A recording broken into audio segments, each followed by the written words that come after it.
Olha, numa decisão no mínimo controversa, o Ministério da Saúde decidiu dar uma guinada e recomendou a suspensão da vacinação contra a Covid-19 em adolescentes 12 a 17 anos sem comorbidades, ou seja, sem doenças prévias.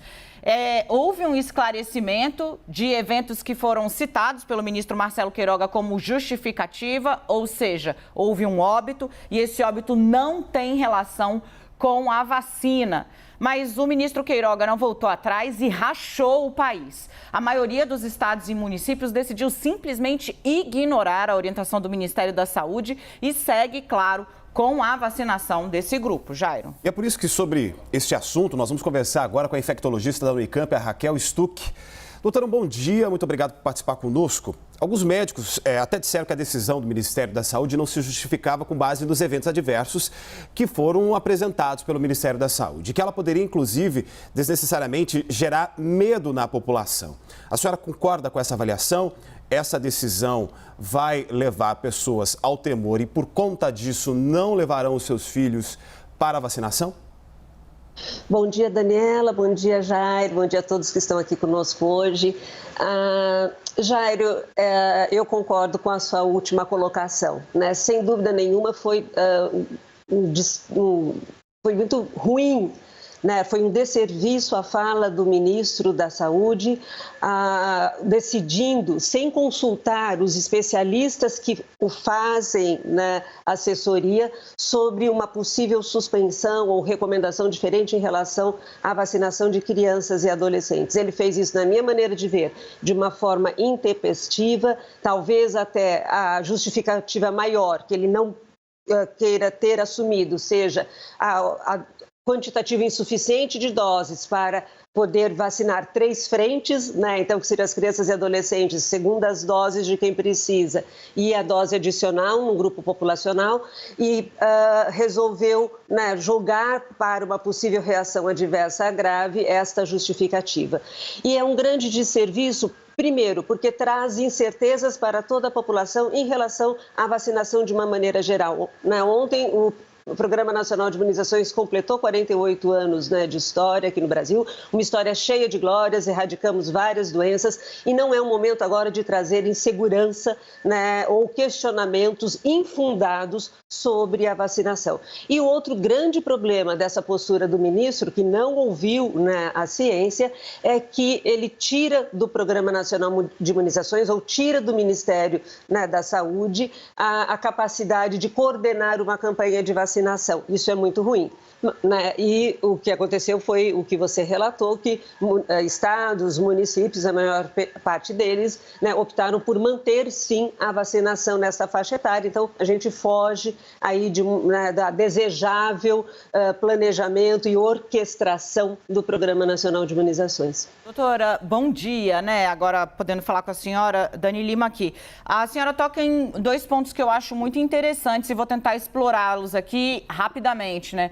Primeiro, o fato de você não ter uma uniformização da imunização no país. A gente pode ter ilhas de adolescentes jovens imunizados, né? Já que 19 capitais, mais o Distrito Federal, decidiram não aderir a essa recomendação do Ministério da Saúde e tem uma parcela minoritária, mas tem que estar seguindo a orientação? Essa é uma pergunta.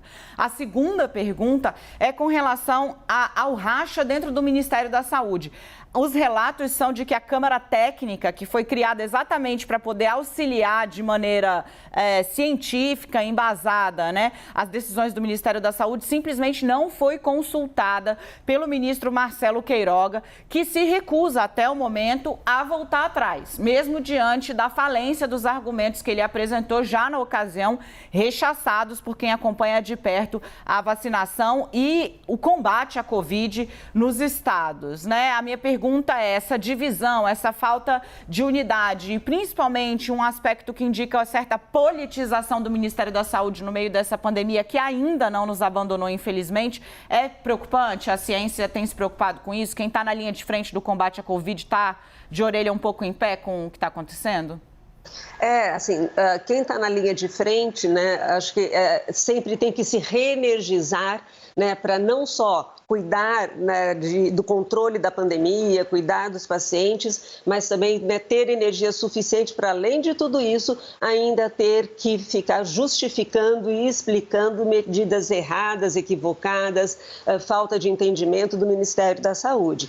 Então, isso é um sério problema. E começando pela segunda pergunta, Danile, sim, possivelmente haverá, né, o ministro, ao que, né, o comitê que o assessora, né, colocou, possivelmente trouxe para ele, né, olha, você pelo menos nos ouve antes de tomar uma decisão, que aliás este comitê é criado para isso, né, para dar uma assessoria ao ministro, ou não tem sentido realmente que ele exista.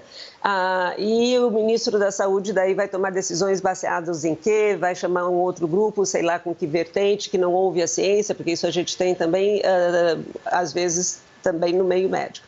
Então, é um desserviço, né? Nós temos o que o mundo inteiro já nos ensinou, o que nós sabemos nesses 19 anos, né? À medida que vai controlar a pandemia de uma maneira mais duradoura, né, mais prolongada, pelo menos, é a vacinação, né? Então, o momento não é de trazer, de desprezar todos os dados científicos que nós já temos disponíveis nesses 19 meses aqui de doença e 9 meses de vacinação no mundo todo. Então, trazer agora essa discordância, né, no Ministério da Saúde, no Programa Nacional de Imunizações, isso é muito grave, né, porque é um programa que sempre foi excelência, né, no Brasil, sempre foi citado e reconhecido internacionalmente pela sua grande capacidade de colocar diretrizes e de executar grandes campanhas de vacinação. Então, isso realmente nos preocupa demais, né? E em relação também, né, que acaba sendo um desdobramento, né, da falta agora dessa atitude atabalhoada do ministro de falar contra a vacinação ou, né, orientar a suspensão da vacinação, falar para os pais não levarem para vacinar, Danile. E os municípios e estados, alguns deles falando, não, vamos continuar, sim, nós criaremos ilhas aí de vacinação, né, adolescentes que terão o seu direito, né, garantido de serem vacinados e outros que terão este direito tolhido por motivos que não são justificáveis, infelizmente, e os expondo, portanto, a um maior risco também. Bem, doutor, é preciso construir uma argumentação com fatos. Vou pegar aqui informações que foram divulgadas pelo próprio Ministério da Saúde, lá em junho, quando fizeram uma pesquisa com os adolescentes, né? Foram 1.972 adolescentes apontando uma eficácia de 100% da vacina da Pfizer. E quando o ministro faz aquela coletiva de imprensa, fala a respeito dos casos de miocardite. Inclusive, essa pesquisa levava em consideração alguns eventos adversos de 16 indivíduos num campo de 1 milhão de pessoas. O que eu quero dizer, trazendo esses dados, é o seguinte, esses números, eles são de fato relevantes para se orientar a paralisação da imunização dos adolescentes? É razão para se temer ou não? Olha, Jair, a gente tem que lembrar, né, que não existe risco zero, né? Aliás, viver sempre nos impõe riscos e para a vacinação, para toda e qualquer vacina, também não existe risco zero. Todas as vacinas podem ter, numa porcentagem muito pequena, risco de efeito adverso grave, né? E reações, dor no local da aplicação, febre, né? Isso é muito mais frequente. Nós temos sim, né, em relação a todas as vacinas, né, contra a Covid, cada uma delas tem o seu risco de ter algum tipo de reação. Com as vacinas específicas da Pfizer, existe o risco raro, né, da miocardite, que é uma inflamação, né, no coração, que foi relatado quando a vacinação passou a ser feita em grande escala em adolescentes. Já aconteceu também em adultos, mas dentro da raridade, mais em adolescentes até mais nos meninos do que nas meninas e mais ligado à segunda dose da vacina do que à primeira dose. Todos os casos relatados de miocardite na literatura, eles são casos que não tiveram maior gravidade, alguns adolescentes precisaram sim de internação, foram medicados e tiveram alta, voltaram para suas casas. Agora, porcentagem, a quantidade de casos, né, de efeitos mais graves, que seria a miocardite, que acontecem relacionados com a vacina da Pfizer, eles são extremamente raros e a chance de uma miocardite pela vacina é extremamente mais baixa do que a chance de uma miocardite por um adolescente que contrai Covid. Então, acho que isso é que embasa e justifica a manutenção no mundo todo da indicação da vacinação de crianças e adolescentes a partir de 12 anos de idade.